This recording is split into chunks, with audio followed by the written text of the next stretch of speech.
거룩하신 하나님 아버지, 언제나 저희와 함께하여 주시니 감사합니다. 저희들은 연약하고 저희들은 부족하며 또 여러 모양으로 참 세상에 보기에 어리석고 우둔하기까지 한 저희들입니다. 그러나 주님이 우리와 함께 하시니 감사합니다. 우리는 세상에서 어떻게 보이든 주님 안에서 부유한 자요 또한 풍성한 삶을 누리는 자인 것을 고백합니다. 오늘도 여러 가지 연약한 모습으로 나왔으나 주님의 능력과 은혜를 힘입어 나왔사오니 저희들의 긍휼을 비사 은혜를 불어 주옵시고 말씀 가운데 우리를 새롭게 세워 주옵소서. 이 땅에 주님 빛으로 소금으로 세우셨사오니 이 사명 잘 감당하는 저희 모두가 되도록 이끌어 주옵소서. 우리도 귀한 찬양을 통해 영광 돌려없는 새로운 찬양들을 기억해 주시오며 아름다운 공동체를 이루어가고 아름다운 찬양을 향해 아름다운 찬양을 영광 돌리는 우리 찬양대원들 일일이 기억하여 주시고 필요한 은혜를 때마다 일마다 충만하게 채워 주시옵소서. 열심히 부족한 종 주의 말씀을 들고 섰사오니 주께서 사용하여 주시고 전하는이나 듣니나 다시 한번 주의 뜻을 깨닫는 귀한 한 시간 삼아 주옵소서. 우리 예수님의 이름으로 기도합니다. 아멘. 네, 우리 계시록에 있는 우리 7 교회의 이야기를 우리 계속해서 하려고 합니다. 우리가 7 교회에 나온 이 예수님의 편지를 통해서 우리 새롭게 하는 것은 교회의 핵심 가치가 이거구나. 우리가 다 알고 있는 것이지만 다시 새롭게 발견하게 되죠. 에베소 교회는 어떤 것이 핵심 가치라고 말씀하셨죠? 사랑이다. 처음 사랑을 회복하라. 이건 교회의 핵심 가치뿐만 아니라 우리 성도들의 삶의 핵심 가치이기도 한 겁니다. 또 서머나 교회는 믿음입니다. 아무리 고난이나 핍박이 와도 버려서는 안 되는 최고의 가치, 믿음. 그래서 이런 믿음을 가진 성도는 세상에서 보기에는 고난도 있고 궁핍도 있지만 사실은 가장 부유한 자들이다. 가난하게 보이지만 가장 부유한 삶을 사는 것이다. 이게 예수님의 말씀을 우리가 생각해 보았습니다. 오늘은 이제 세 번째 교회인데 버가모 교회입니다. 여러분, 버가모 교회는 우리가 잘 알지 못하는 그런 곳이죠. 버가모 교회의 특징이 뭘까? 예수님께서는 우리가 7 교회들을 이렇게 말씀하실 때 내가 네 행위를 안다. 에베소 교회에서도 내가 네 행위와 수고와 네 인내를 안다. 서머나 교회에 대해서도 내가 네 환난과 궁핍을 안다. 이렇게 말씀하셨는데 다른 교회들도 전부 내가 네 행위를 안노니 이렇게 말씀하십니다. 그런데 유난히 이 버가모 교회에 대해서는 어떤 행위를 한다고 말씀하지 않고 내가 네가 어디 사는지 알고 있다. 이렇게 말씀하십니다. 13절에 이렇게 됐죠.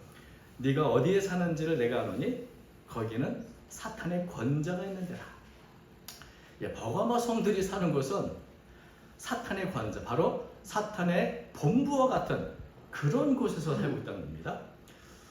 이 말은 이 버가모 지역의 그 안에는 사탄의 세력이 너무나 강력해가지고 마치 사탄이 통치하는 것 같다. 그런 것을 말씀하는 것이죠. 이 버가모라는 이 도시는 소아시아의 지방 행정 수도이기 때문에 로마의 행정력, 로마의 권력이 가장 크게 강력하게 미치는 곳입니다. 그러니까 로마의 영향을 가장 크게 받는 곳이기 때문에 황제 숭배나 다른 종교적인 우상 숭배뿐 아니라 성도들을 유혹하는 세속적인 문화 이런 것들로 가득한 그것이 바로 이 버가모 도시라는 것이죠. 그런 곳에서 사는 이 성도들은 믿음을 지키기가 과연 쉬웠겠는가? 날마다 마주해야 되는 이 영적인 어두운 그리고 열악한 이런 세상에서 믿음을 지켜가는 것 참 쉽지 않았으리라 생각합니다. 그래서 이런 환경에 사는 버가모 성도들 주님께서는 그의 믿음을 지키는 것을 칭찬하십니다. 그래서 네가 내 이름을 굳게 잡아서 내 충성된 지인 안디바가 너희 가운데 곧 사탄이 사는 곳에서 죽임을 당할 때에도 나를 믿는 믿음을 저버리지 아니한다. 그러니까 다시 말하면 예수님의 이름을 굳게 잡고 예수님을 믿는 믿음을 지키며 사는 것, 그 자체가 너무나 귀한 일이죠. 예수님을 믿고 예수님을 따르는 것은 곧 진리를 믿고 진리를 따르는 것입니다. 왜 그렇습니까? 예수님께서 말씀하신 것처럼 예수님은 곧 길이요 진리요 생명입니다. 이런 예수님을 믿고 따르는 것은 곧 진리를 믿고 따르는 것이고, 이런 공동체는 말씀하신 것처럼 진리의 기둥과 터가 되는 것입니다. 우리가 예수님을 믿는 것은 하나님의 아들이시면 이 땅에 오셔서 우리의 십자가의 죽으심으로 우리를 거듭나게 하시고 하나님의 자녀가 되게 하신 그 은혜, 그 진리를 믿는 겁니다. 그리고 이런 진리를 믿고 따르는 데는 결코 타협이나 양보가 있을 수 없는 것이죠. 그래서 버가모 교회의 감독이었던 안디바라는 분은 예수님의 이름과 믿음을 지키기 위해 순교를 했습니다. 다시 말하면 진리를 지키기 위해서 진리를 버리기보다는 차라리 내 목숨을 버리겠다, 이런 각오로 순교를 당한 것이죠. 전승에 따르면 불에 달구어진 쇠 철판에 순교를 당했다, 이렇게 기록되어 있는데 자세한 얘기는 너무 끔찍해서 말씀하지 않겠습니다. 그래서 이렇게 순교한 안디바를 향해서 예수님은 내 충성된 증인 안디바라, 이렇게 부르죠. 근데 내 충성된 증인, 충성된 증인이라는 이 표현은 예수님께 사용됐던 표현이었습니다. 사실은 요한계시록 1장 5절 보면 또 충성된 증인으로 죽은 자들 가운데서 먼저 나시고 땅의 임금들의 머리가 되신 예수 그리스도, 이렇게 되어 있거든요. 그러니까 충성된 증인이신 예수님처럼 안디바도 그 길을 충성된 증인으로 따라갔다는 것을 말해주고 있는 것이죠. 그래서 진리를 지키기 위해 생명을 버린 이 충성된 증인 안디바에 대해서 이렇게 칭찬하셨는데, 이것은 비단 안디바만의 일이 아니고 이 버가모, 이 사탄의 권세가 있는 버가모에 사는 모든 성도들도 언제든지 당할 수 있는 그런 고난이요 핍박이죠. 그래서 이 버가모 같은 사탄의 권세가 워낙 강한 환경에 사는 곳에서 믿음을 지키는 것은 어찌 보면 안디바 같은 순교자가 계속 나올 수도 있는 그런 모습인 것을 보게 됩니다. 그래서 특별히 성들이 워낙 귀하지만 이거 어렵고 열악한 곳에서 믿음을 지키며 살아가는 성도들은 정말 귀한 분들입니다. 그리고 지금도 이런 환경에 믿음을 지키고 살아가는 분들이죠. 어떤 분들은 좀 평안하고 또 기독교에 대해서 호의적인 환경에서 신앙생활하는 분도 있지만 믿는다는 이름으로 핍박이 오고 고난을 당하는 그런 환경에서 믿음을 지키는 건 정말 귀한 분들입니다. 그런데 이렇게 영적으로 어둡고 사탄의 권세가 놓이는 것 같은 그런 곳에서 계속 사는 게 맞을까요? 근데 예수님께서는 버가모 성도를 향해서 빨리 이런 환경 벗어나서 신앙생활 하기 좋은 데로 가라, 이렇게 말씀하시면 좋을 것 같은데 그렇게 말씀하지 않으셨습니다. 여러분, 신앙생활이 너무 힘든 이런 버가모 지역을 떠나서 다른 곳에 살면 문제가 해결될까요? 신앙생활 하기 좋고 편안한 곳에 가면 그 곳에도 또 문제가 있습니다. 편안하면 편안한 대로, 어려우면 어려운 대로 늘 신앙생활은 어려운 법입니다. 무엇보다 성도는 온실속에서만 꽃을 피우는 화초가 돼서는 안 됩니다. 편안하고 좋고 이런 데서만 찬양하고 기뻐하고 이런 것이 성도의 모습은 아니라는 것이죠. 좋은 환경에서만 꽃을 피우는 것이 아니라 어렵고 힘든 환경 속, 어떤 환경 속에서도 주님이 주신 내 사명을 감당함으로 아름다운 꽃을 펴야 할 존재가 바로 성도들인 것이죠. 어떤 면에서는 쉽고 편안한 곳으로 도망치면 되는 게 아니라 하나님이 내게 주신 곳이 어디든 내가 그곳에서 꽃을 피우리라, 이런 각오로 사는 것이 중요한 것입니다. 바로 이것이 사명이죠. 여러분, 어두울수록 빛이 필요하고 부패한 곳일수록 소금이 필요한 것처럼 어찌 보면 성도가 믿음을 지키기 힘든 환경일수록 더욱더 성도가 필요한 것입니다. 예수님께서는 요한복음 17장 18절 이렇게 말씀하셨습니다. 아버지께서 나를 세상에 보내신 것 같이 나도 그들을 세상에 보내었고 또 그들을 위하여 내가 나를 거룩하게 하오니 이는 그들로 진리로 거룩함을 얻게 하려 함입니다. 예수님께서 편안하고 아름다운 천국에서만 계셨으면 구원의 사건이 일어나지도 않았겠죠. 그곳을 버리고 거친 곳, 사탄의 권세가 있는 이곳에 내려오셔서 십자가의 고난을 당하셨기 때문에 우리의 구원의 길이 열려서, 또 예수님은 그의 제자인 우리 성도들도 동일하게 내가 너희를 세상에 보낸다 말씀하신 겁니다. 아버지께서 나를 세상에 보낸 것처럼 나도 그들을 세상에 보냈습니다. 그래서 성도는 세상에 속한 자가 아니지만 세상에 살고 있는 것은 세상으로 보내심을 입었기 때문입니다. 그래서 성도들이 세상에 살 때 좋고 편안한 곳에 그냥 잘 살면 되는 것이 중요한 게 아니라 나를 보내신 하나님의 뜻을 감당하고 이루며 사는 것이 중요한 것이죠. 사탄의 권좌가 있는 곳에서 진리의 빛을 바라며 사는 것, 이게 바로 서머나 성도들에게 주신 사명인 것입니다. 창세기 13장에 보면은 이제 아브라함의 조카 롯의 이야기가 나옵니다. 롯은 아브라함이 갈대아 우르 그 본토 친척을 버리고 나올 때 같이 따라 나와 가나안 땅에 살게 됐죠. 그리고 나중에는 이제 재물과 양떼가 너무 많아지니까 아브라함과 헤어져서 이제 아브라함이 어느 곳에 가든지 가라고 이렇게 선택을 줬을 때 롯은 소돔을 선택했습니다. 근데 소돔과 고모라, 잘 아시는 것처럼 죄악의 도성이죠. 하나님을 믿고 따르고 섬기는 이 롯이 소돔의 땅을 선택했습니다. 그런데 나중에 보니까 이게 과연 롯의 선택이고 그것이 우연이었을까? 여러분, 소돔은 죄악의 도성이기 때문에 어떤 면에서는 소돔성에서 롯은 유일한 의인이었습니다. 그렇기 때문에 사실은 소돔성이 가장 존귀한 존재였죠. 그렇지 않습니까? 근데 그 문제는 롯이 그것을 알았는가 하는 것입니다. 롯은 내가 비록 편하고 좋은 곳을 택했지만 이곳이 죄악의 도성인 것을 깨닫고 하나님 나를 이곳으로 보내셨다. 그런 사명감이 있었을까? 만약에 내가 그래서 선택해서 이곳에 왔다는 것이 아니라 하나님이 나를 이곳에 보내셨구나 하는 것을 롯이 깨달았다면 롯의 삶은 좀 더 변화되지 않았을까? 그래서 나를 보내신 하나님의 뜻대로 내가 선한 영을 끼치기 위해서 내가 적극적으로 악을 행하는 이들을 위해서 기도하면서 살았다면 우리가 아는 롯의 이야기는 좀 달라지지 않았을까 하는 그런 상상을 하게 됩니다. 여러분, 롯은 소돔에서 어떤 영향을 끼쳤을까요? 롯은 소돔에서 하나님께 그 죄악을 행하는 이웃들을 향해 눈물로 기도하는 삶을 살았을까요?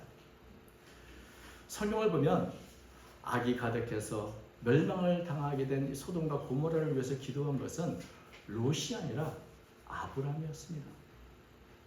아브라함은 조카 롯이 사는 그 소돔성을 위해서 하나님께 간절히 기도했고 그곳에 10명의 의인이 있기를 바라고 기도했습니다.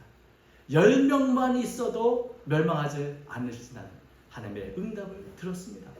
그렇지만 정작 소돔에 살고 있던 롯은 자기의 사명을 깨닫지 못했고 선한 영향을 끼치는 데 실패했습니다.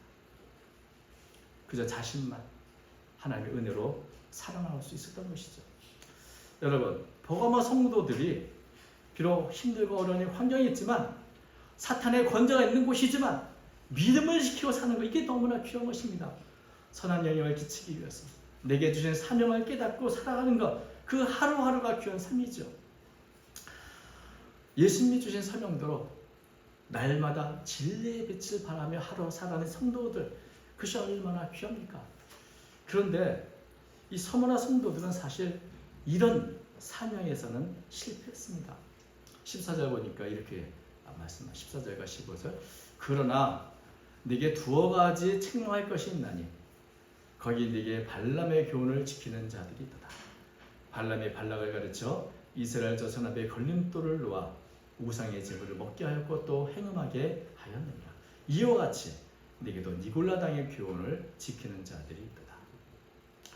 예수님의 이름과 믿음을 지키기 위해서 죽음을 각오하며 살아가는 이 버가모 성도들 가운데 은밀하게 남모르게 발람의 교훈, 니골라당의 교훈을 지키는 자들이 있었다는 것이죠. 이 발람의 교훈, 니골라당의 교훈은 사실 한 무리를 말하는, 다시 말하면 니골라당이라는 이 교훈이 본질적으로는 구약에 나왔던 발람의 교훈과 별로 다를 것이 없다는 그런 의미죠.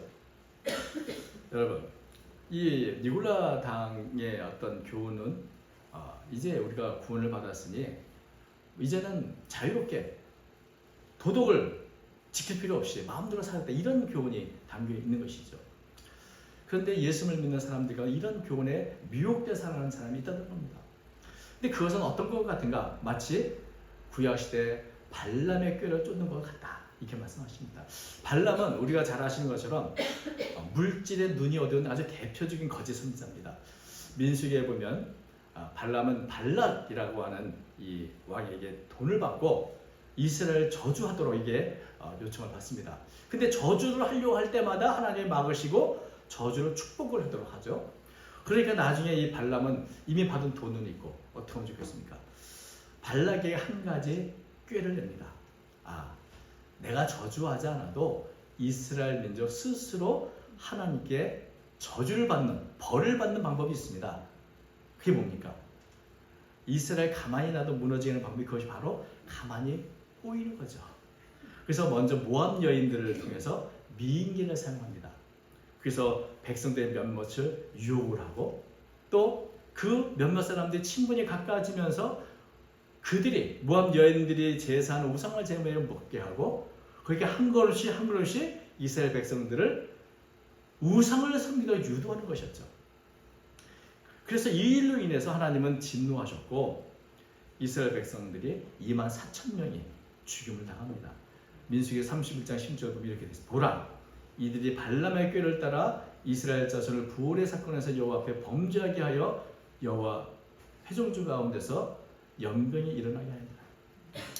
이와 마찬가지로 니골라 당의 교훈은 이제 뭐 예수님 믿으니까 구원받았으니까 이제 마음대로 살는데 자유에서 지나쳐서 방종한 삶을 살게 하고 도덕을 지키지 않게 함으로 해서 하나님의 진리를 지키는 성도들의 마음을 조금씩 병들게 하고 조금씩 진리 가운데서 멀어지게 하는 것이죠. 마치 이 암세포가 우리 몸에 들어오면 아주 보이지 않게 우리 몸 한 곳에 자리를 잡고 계속해서 퍼져나가는 것처럼 이 잘못되고 나쁜 교훈, 바로 적은 누룩집 같은 이 교훈이 교회 전체에 퍼질 수 있도록 시작을 했다는 것입니다. 그렇다면 지금은 적은 무리에 속하지만 이들이 점점 이 교회 안에 나쁜 영향을 끼친 것은 너무나 명확한 것입니다. 그래서 사탄의 공격이 안디바를 순교하고 죽이는 아주 강력한 핍박으로만 오는 것이 아니라 어떻게 해요? 가만히 아주 은밀하게 성도를 마음으로 이렇게 죄악으로 찾아온다고 합니다. 그런데 그것을 우리가 이 작은 죄니까 이거 뭐 좀 잘못된 내용이지만 그냥 뭐 그럴 수도 있지라고 조금씩 그걸 묵과하고 그렇게 하다 보면 어떻게 됩니까? 죄가 점점 조금씩 익숙하게 되죠.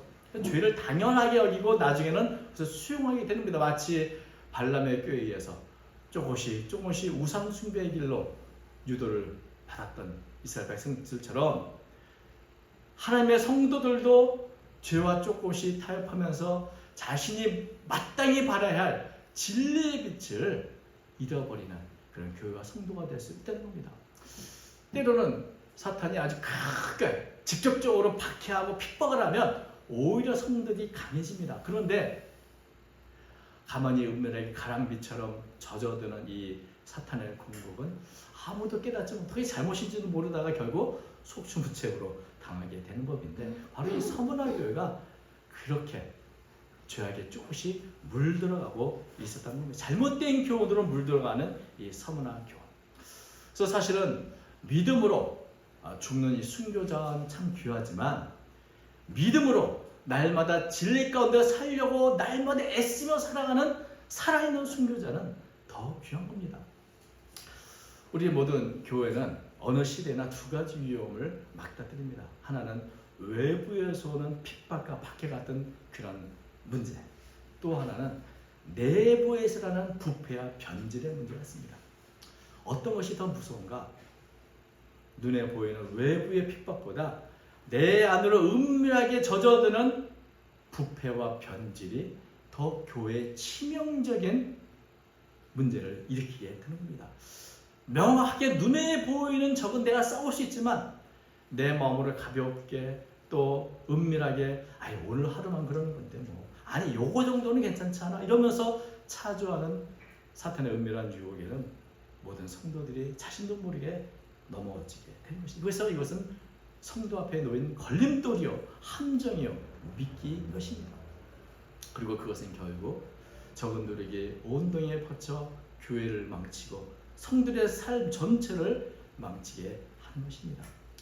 그래서 우리는 늘 진리를 붙들고 진리가 아닌 것에 대해서는 과감하게 아니라고 말해야 할 필요가 있는 것입니다. 진리를 붙잡지 않고 진리 안에 행하지 않으면 우리가 쌓았던 경건도 무너지고 우리의 윤리도 무너지고 세상을 향하여서 전혀 빛을 발하지 못하는 그런 성도가 되고 마는 것입니다. 마치 롯과 같이 말입니다. 바로 이런 버거마 성도를 향해서 주님은 한마디로 명령하십니다. 16절. 그러므로 회개하라. 그리하지 않으면 내가 네게 속히 가서 내 입의 검으로 그대가 싸우리라. 여러분, 저는 잘 모르지만 이 배가 가만히 놔두면 항로를 이렇게 벗어나게 될 때가 있습니다. 이게 누가 갑자기 이 방향을 확 돌려가지고 그런 게 아니라 그냥 배가 가는데 조금씩 물결이나 해류 또는 바람 때문에 방향이 조금씩 틀어질 때가 있겠죠. 근데 선원들이 그것을 발견하지 못하면 어떻게 됩니까? 그렇게 조금씩 흘러가다가 결국 해안선에 있는 암초에 부딪혀서 파손할 수도 있는 겁니다. 그래서 이거 지금 우리가 생각했던 그 백길로 항로에서 벗어났는데라고 깨닫는 순간 어떻게 되죠? 빨리 방향을 잡아야죠. 그게 바로 회개입니다. 회개는 빠를수록 좋습니다. 내가 지금 잘못됐네. 내가 지금 내 안에 죄를 묵과하고 있네. 내가 지금 삶의 방향이 잘못됐다는 것을 깨닫는 순간 빠르게 제 방향을 찾아가는 거예요. 이게 바로 회개이고 이것은 빠를수록 좋습니다. 그래야 우리의 나머지 인생 낭비하지 않을 수 있기 때문입니다. 에베소 교회는 적어도 악한 죄를 용납하지 않았고 니골라다의 교훈을 미워했다고 성경은 기록하고 있는데 버가모 교회는 큰 핍박은 이겨냈지만 내 마음으로 찾아오는 잘못된 세상, 잘못된 교훈 이것은 철저하게 개혁하지 못했던 겁니다. 그래서 교회가 바로 이 일을 위해서 모두가 회개해야죠. 이것은 몇몇 사람의 문제인데 라고 하는 것이 아니라 이것은 우리 전체 공동체의 문제입니다. 우리 모두가 회개의 문제라는 것입니다. 왜 그렇습니까? 교회는 한 지체예요. 한 공동체이기 때문에 이것이 결국 누군가의 묵과 속에서 누군가의 무게인 속에서 이루어지는 이기 때문에 교회의 정체가 가슴을 찢고 회개할 문제일 것입니다. 우리가 진리 가운데 바로 서지 못했다고 우리가 잘못된 교훈을 용납했다고 가슴을 치며 회개할 문제인 겁니다. 그렇지 않으면 주님께서 직접 그들을 칠 것이고 우리 지체 중에 한 사람이 받는 징계는 바로 우리 교회 전체 징계이기도 합니다. 왜 그렇습니까? 교회는 모두 한 지체가 되기 때문에 그렇습니다. 저는 이 문제에 대해서 한번 예전에 우리 유년부 어린이들과 함께 이런 것을 한 적이 있죠. 커다랗게 이 사람의 모양을 그리고 예수님의 얼굴을 그리세요. 예수님의 손을 그리세요. 이렇게 그리면 나중에 이제 조각조각 그리는데 어떤 모습의 예수님이 되냐면 눈을 그리는 한 친구가 눈물을 이렇게 흘리는 그런 그림을 그리면 누가 어떻게 화려하게 막 해도 그 예수님은 울고 계신 예수님이 되는 것입니다. 왜냐하면 이 교회라는 것은 누가 한 사람 잘한다고 모든 교회가 잘하는 것이 아니고 어떤 사람이 잘못한다고 모든 것이 다 잘못한 건 아니지만 모두가 지체이기 때문에 내 몸의 한 부분이 아프면 내가 내 자신이 아픈 것처럼 내 한 부분에 영광을 받는 몸의 영광을 받는 것처럼 모두가 다 연결되어 있기 때문에 그런 것입니다. 그래서 예수님의 말씀 보면 내가 그들과 싸우려고 말씀하시지만 그것은 곧 교회 공동체를 향한 징계요 교회 성들과 싸우겠다는 말씀이기 때문에 이것은 주님이 자신을 친 것 같은 그런 아픔의 모습이기도 한 것입니다. 여러분 우리가 주님 앞에 바로 살지 못하면 바로 주님이 직접 교회를 징계하는 일을 하게 된다는 것을 말씀하고 있는 것이죠. 주님이 원하시는 것은 성도들이 진리 가운데 올바르게 쓰고 진리 가운데 승리하는 것을 원하십니다. 이것을 우리가 늘 새겨야 할 말씀이죠. 17절 귀 있는 자는 성령의 교회들에게 하시는 말씀을 들을지어다. 이게는 그에게 내가 감췄던 만나를 주고 또 흰돌을 줄 터인데 그들의 새 이름을 기록한 것이 있나니 받는 자밖에는 그 이름을 알 사람이 없느니라. 감추었던 만나를 주시고 흰돌을 주시겠다. 흰돌에는 그 사람만이 알 수 있는 이름이 기록했다. 여러분 이 구절을 여러 가지 주석과 여러 가지 해석을 봤는데 너무나 다양한 해석들이 있습니다. 근데 궁극적으로는 승리한 사람에게는 하나님께서 반드시 상패와 같은 그런 특권을 주시겠다는 겁니다. 이것은 받는 자만 알 수 있는 주님께서 특별한 특권. 여러분, 우리가 진리를 지키기 위해서 애를 쓰는 것을 주님은 기억하시고 반드시 보상하신다는 말씀이죠. 진리를 지킨다는 것이 뭡니까? 내가 입술로 내 믿음을 고백하는 것뿐 아니라 내가 진리에 속한 삶을 사는 것, 이게 바로 진리를 지키는 겁니다. 입술의 고백뿐 아니라 내 삶이 진리 가운데 걸어가야죠. 진리의 말씀대로 살아야죠. 그래서 그 일을 위해서 날마다 나는 죽는다. 사도 바울이 고백한 것처럼 내가 살아있지만 사실은 진리를 지키기 위해서 죽어가는 순교의 일을 걸어가고 있다.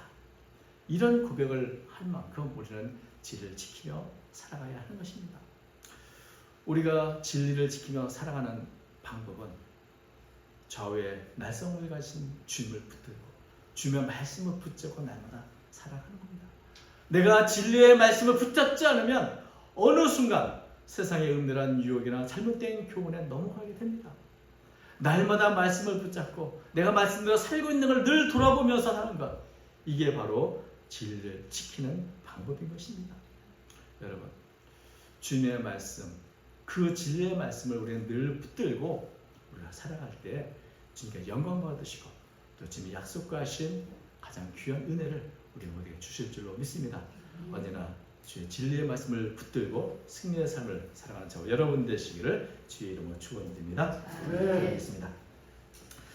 거룩하신 하나님 아버지, 은밀하게 찾아오는 유혹과 또 잘못된 교훈을 우리가 용납하고 그것이 죄인지도 알지 못하고 살아갈 때가 많은 것을 고백합니다. 우리의 잘못을 깨달았을 때 회개할 수 있는 심령을 우리에게 허락하여 주시고 올바른 인생의 방을 잡아가도록 인도하여 주옵소서. 주님께서만이 진리심을 믿습니다. 주님의 행하신 일을 우리가 기억하며 충성된 증인으로 사셨던 주님과 같이 이 땅에서 충성된 증인의 삶을 살아가는 제가 되도록 인도하여 주시고 진리의 빛을 발하여 많은 이들을 옳은 데로 이끄는 귀한 삶을 살아가는 제가 되도록 인도하여 주옵소서. 우리 교회가 우리 성도들의 삶이 진리의 빛을 발하는 등대가 되게 해 주시옵소서. 원래 이 세상 잘 감당한 저희 모두가 되기를 간절히 비우며 우리 예수님 이름으로 기도하옵나이다. 아멘.